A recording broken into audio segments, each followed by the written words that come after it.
this leads us right into our next section, which is the Rings of Power. We're planning on doing a much bigger segment on that, probably a special, because there's so much to cover with the Rings of Power, with Lord of the Rings, Middle Earth, Tolkien, all of his works. There's so much that this dumpster fire of a show just takes a steaming pile of shit all over. I mean, let's just start off with talking about Galadriel and Celeborn. Galadriel and Celeborn married for millennia. And suddenly, where's her husband at all? You have them basically circle jerking you into believing that Galadriel could be falling for the guy who ends up being Sauron. I mean, I don't know. I haven't watched the Ring of Power series at all, so I had no idea. I started watching it, and I couldn't take it after the 5th episode, I think, because it was just, I was giving it a chance, man. I was giving it such a good chance for it. It was so bad. Like, well, here's the thing with that, okay?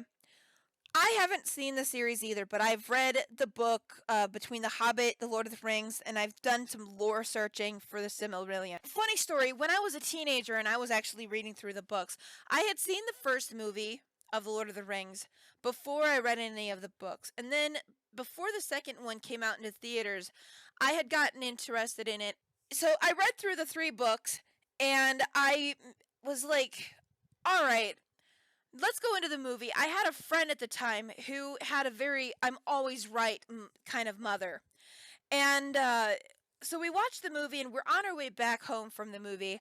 And she says something along the lines of, well, I can't believe that they actually portrayed Arwen as Elrond's daughter. She's Galadriel's. And I said, no, she's actually Elrond's daughter. And she goes, no, she's not. She argued with me the entire way back to the house, right? So I get back to the house. I race up to my friend's bedroom where I know she had a copy of this book. I bring it down. I go to the appendices of the book and I read the excerpt where it says that she was the child of Elrond and Celebrian, who was no longer on Middle Earth because she'd had to go back yonder to the Valinor. Undying Lands. The Undying Lands. Celeborn and Galadriel had Celebrian. Celebrian and Elrond had Elrohir, Elladan, and Arwen. All in the Third Age. Okay, they were born in the Third Age.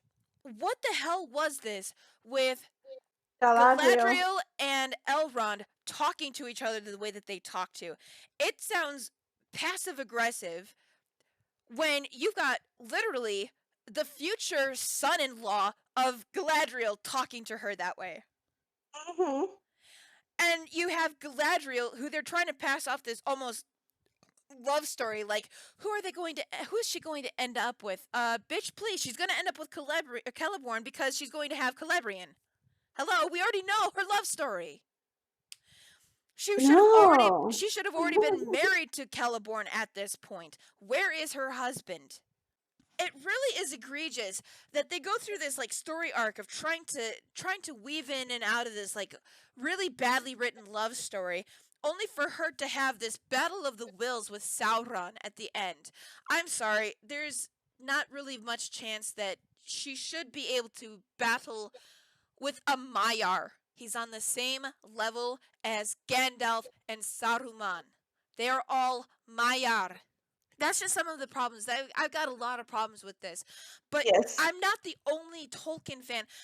Look, when you are writing like a series or an adaptation of a book, your main goal should be to try to not only bring in new people as an interest to your demographics, but you should be aiming to please the people who were the fans of the book.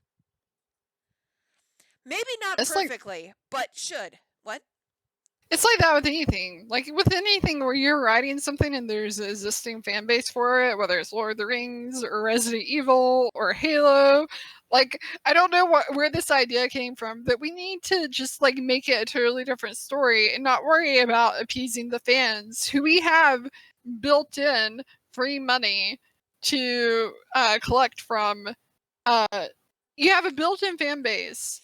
and you want to say, nah, we're going to scrap all that and we're going to make something different. So it appeals to people who aren't fans of the series It's just and a screw the bad fans. it's just a bad fan fiction. That's my take on it. It's a bad fan fiction. They and I get it. They do for it, but that doesn't mean you're gonna do. I mean, good lord. Yeah, I mean, and here's the thing. They were mentioning skyrocketing numbers of people who were watching it from the very beginning, probably because of all the people who wanted to see where this train wreck was going. But significantly, every single week, numbers would drop. Numbers would drop. People stopped watching. You had people from Night's Watch, Shad Diversity. You had Disparu. You had all these other people. And I would be willing to get into a much larger segment about this. I want to try and keep it down because we've got news of updates here. But what were they really aiming this for?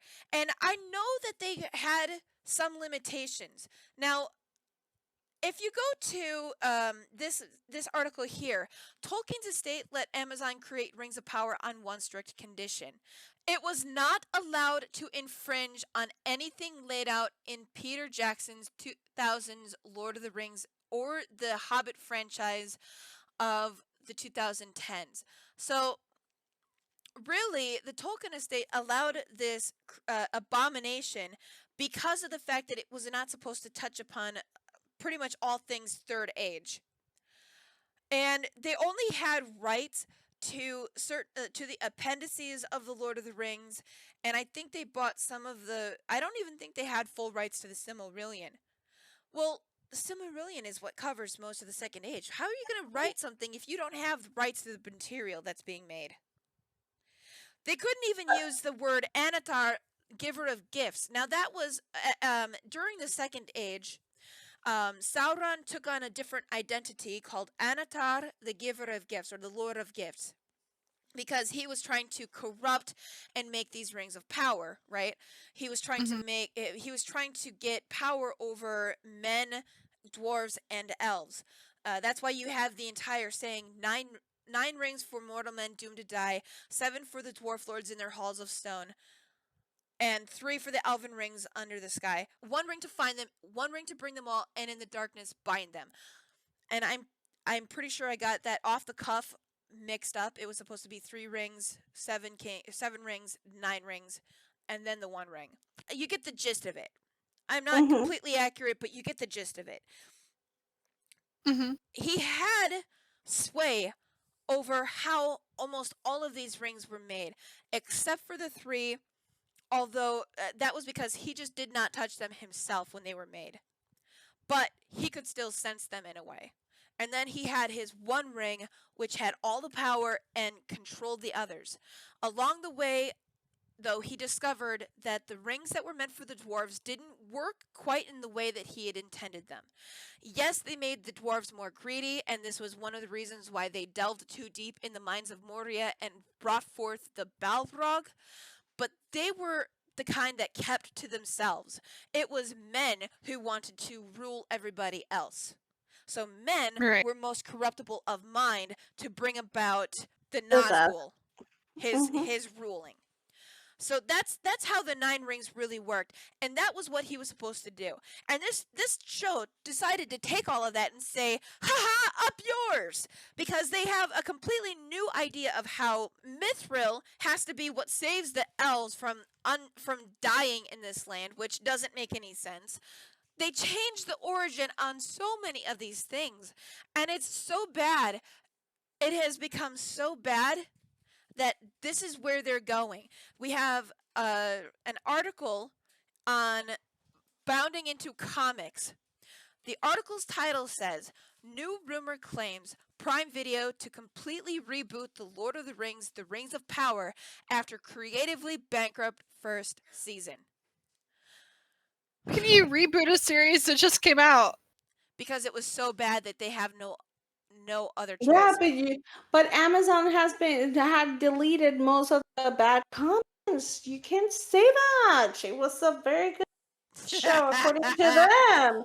I mean, God forbid. Well, if it's a good show, they don't need to reboot it, right? Exactly. It was like, let's delete the thousands of negative we So can't afford God, what a waste of money. What a it. waste, just sheer waste of money. a That new is. A new rumor claims that Prime Video will be completely rebooting The Lord of the Rings: The Rings of Power following the creatively bankrupt first season, which chose to throw out Tolkien and replace it with intersectional feminism. This new rumor comes from YouTuber Gary from Nerdrotic, who says, "We have heard the rumors from my man that the showrunners might end up being Fall Guys, and we might have to wait until after the award season to see if that actually happens." He then adds, "I also heard that they're going for a full on reboot of the series to try to pretend that the last 2 months didn't happen. Roll out the publicity, maybe roll out some more influencers to try and get the people to binge The Rings of Power. Good luck." Gary went on to state, "And to add to that, what if I told you that the Rings of Power did not start this way? It was never meant to be a woke internet sectional disaster. It did not have it didn't have not Gandalf. It didn't have repurposed hobbits. It didn't have Halbrand as Sauron, and it didn't have warrior Galadriel, or Galadriel as he calls her, which is hysterical on its own. Yeah. What if I told you this show was usurped by people like Lindsay Weber and Jennifer Salk? And what if I told you that the fan attacks came from the top? More on that in my next Rings of Power video," he teased. I mean, the fan attacks came from the top. I don't understand what that means. From the showrunners, from Bezos. Oh, like the attacks on the fans, not The the attacks on fans the attacking fans. the shows. Okay, that was just poorly written. Yeah, because you are going to attack the very people that you're trying to please and get money from. Yeah, that That is not a good that seems business like model. that seems like the 2020s playbook, basically, for media, for promoting your media, is make something that fans won't Oh like no, and then attack them no, for no! not liking it. This goes back to Ghostbusters. I'm gonna go back to Ghostbusters. Remember how they blasted fans? Cinema Massacre had propaganda against him, saying that he was not wanting to watch the show because it had women cast. When Cinema Massacre actually said, "No, I actually like the women actresses that are going to be in this. I just don't want to see it because it looks like a really terrible reboot of Haunted Mansion." Oh, So, that's so bad. so that was what Cinema Massacre actually said, but yet you had the media running along with the ideology that he just didn't want to watch it because it had an all-women cast. Right. So they've been attacking fans since then. Leslie Jones was attacking fans back then, despite the fact that she said something that was inherently racist within the movie itself. "I don't know if it's because, and sexist. I don't know if it's because I'm a woman or because I'm black, but I'm mad as hell." She Oh, said that in the original movie when who wrote? she tried to jump into the mob, tried to do like one of those mob things where you jump onto the mob and they carry you around the stage, and she Mhm. fell to the floor because nobody caught her. And she actually had the balls to say, "I don't know if it's because I'm black or because I'm a woman, but I'm mad as hell." I Oh, don't know. I've dang. never seen it, but that's I've never seen it either, but I've watched a lot of stuff, and that was actually in the trailer, if I recall correctly. That was in the trailer. I probably never actually watched the trailer for it. I just took everybody's word for it that it was going to be terrible. Oh, And it was. really, I mean, Mm-mm. generally, my first opinion, my initial opinion about any kind of reboot or remake is it's going to be bad. Like, Well, with a it's just few going to be. exceptions. There's some exceptions, like The Wizard of Oz was a remake, and that was good. But I think that remakes. There used to be a lot more time between remakes and reboots and the original thing.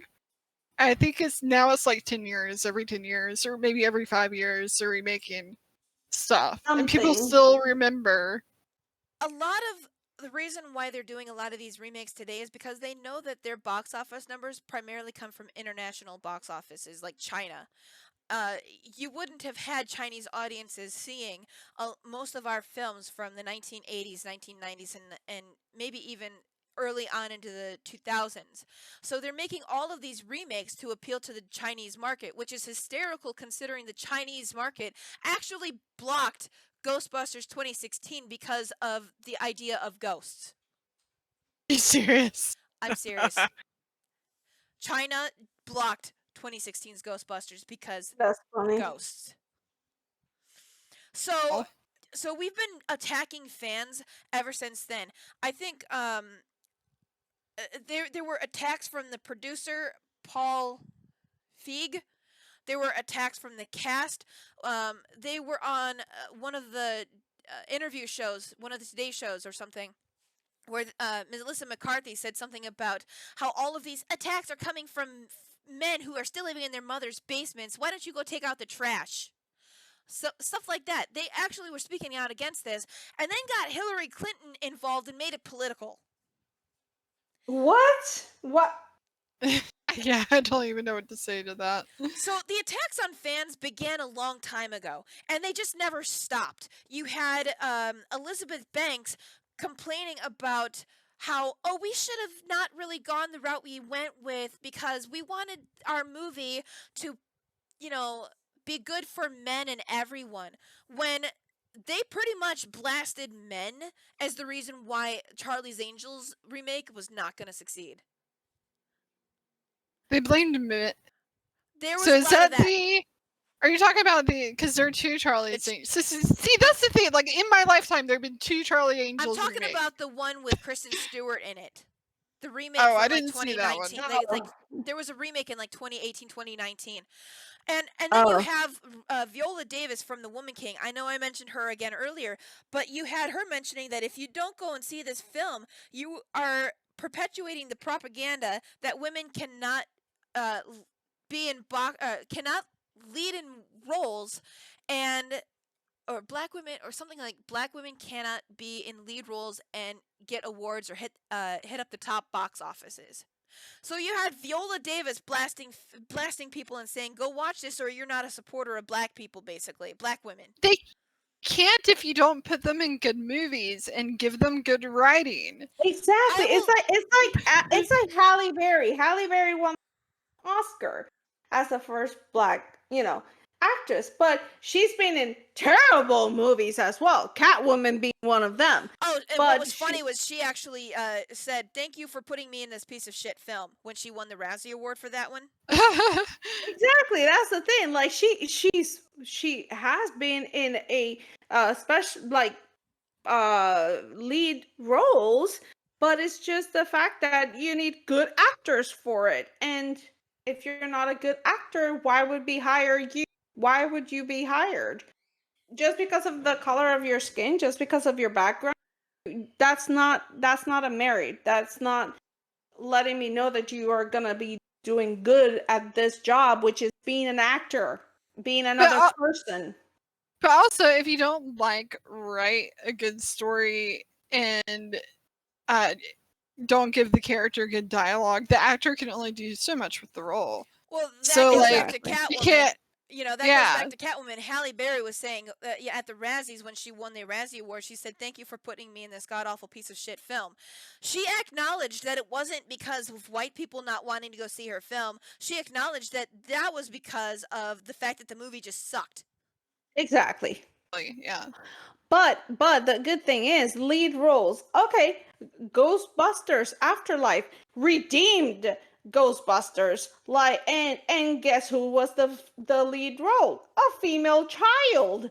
And she did an amazing job on that movie. It was a great movie because it was written well. It was perfectly written. I think for me it was a great movie that brought up like the nostalgia, but it brought everything to a circle. Like, at least for me, like I love that movie. Yeah, it was a great movie. I liked it too a lot. I liked the fact that they handled everything with care and completely just erased 2016's trash. Exactly. It's like, and they did very good But really, I'm interested in seeing what they're going to do with the Rings of Power, and I do plan on having us do a longer segment about the Rings of Power because there's a lot to dive in with everything Lords of the Rings. Like, there's a lot of lore there, and there's a lot of lore that they could have used and really worked with, but they tried to unintentionally just rewrite it for modern audiences. And come to find out, nobody liked it. Not even the modern audiences. You had people come out and say, "Okay, yeah, I said support this film because support this show because it's innovative." but then, but then they come out and say, "I admit it's a trash show. It's not very good." We all they tried to circle jerk us and try and Mhm. you know make us guess who Sauron was. I was watching people calling who Sauron was going to be from the very first one. I knew from the very first moment that they showed these people that Sauron was going to be Halbrand. If it was supposed to be a big secret who Sauron was, then they were giving it away in the promotional videos because they said the actor who played him, and you had the like Lord of the Ring fans, super fans or whatever that were talking about like you had the Oh, gay one talking about how hot Sauron was. It's not like it was a secret who Yeah. Sauron was oh, But that they is were, some when I great guess they they were conversation. thought, The promoting. rings, the super fans. Oh my god. yeah, but I'd rather go to either fanfiction.net or archive your own to the fan fictions and just read those to entertain myself, because those are like much better than this Side piece of note, crap. Side note, Yeah. Disparu actually exposed the superfans as being scripted because he showcased another take of that guy doing the same exact thing, saying, "He's so hot that I could fix him." Wait, what? Disparu exposed that as a script and found Oh, other superfans in different countries speaking different languages saying pretty much the exact same stuff. So, um, what? I could link you to that video for a discussion. But I want Yeah. to talk about that briefly before we are almost done with our podcast, but I want to say one last thing. This is something that I have not heard other YouTubers, other people saying about the superfans and about that comment. Look, the guy said you that he thought that Sauron was going to be so hot. He's like, "He's so hot. I think I could fix him." And then does that little thing with his ear. Isn't that the point of evil? To let you think that you could fix them only for them to worm their way into your heads and corrupt you? How stupid do you have to be to look at somebody who's objectively irredeemable and say, "I could fix him," and then expect that you're going to come out unscathed? You end up in an abusive relationship. Like Harley Quinn. This goes back to our Yeah. conversation about Batman. If you look at her origin story, she was a psychologist who took on Joker and thought, "Oh, I could fix him," and Mm-hmm. turns around. He played her like a fool, like a fiddle, and turned her evil. You had this innocent little psychologist who thought she could fix somebody who is irredeemable, only to become an evil villain herself because That is. she let him worm his way into her head. And this little shill for the super fans is trying to make you think that you could fix Sauron, who Mm-hmm. you already know Like it's how he cute. dies, yeah, like it's cute. How It's about not. this? He ends up being a freaking giant eye. Well, no, that was something done for the movies. That's not actually in the books, but I digress. Um, you have him who finally gets killed because of his destruction of his ring. Somebody who has been completely irredeemable, and you have this guy saying, "Oh, I could fix him." Like Kayla says, like it's cute. Mm-hmm. That is And objectively the reason. What is the biggest and most powerful way that evil can win? It's not because of starting wars. It's by corrupting from within. Manipulation, letting people think that they can fix him, letting people give themselves up. Because if you want to fix somebody, you have to give as well as try to take. When you are trying to win somebody over, you are actually giving a lot more than you're expecting them to give you. So so that is how evil works. It worms its way into you and corrupts you. And this guy says it like it's freaking cute.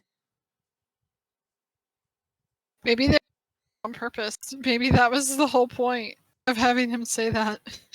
Was to show how evil corrupts, how Sauron corrupts people. I can't with that one because he's supposed to be a super fan. So if he's a super fan flirting with Sauron, then he's not really a super fan because Sauron is evil. So either way, he's debunked himself. We know they're not really super fans. I No, mean, they come were paid. on. Oh my god. Yeah, because we got my girl Galadriel. Oh god, that line was so cringe. It was very much.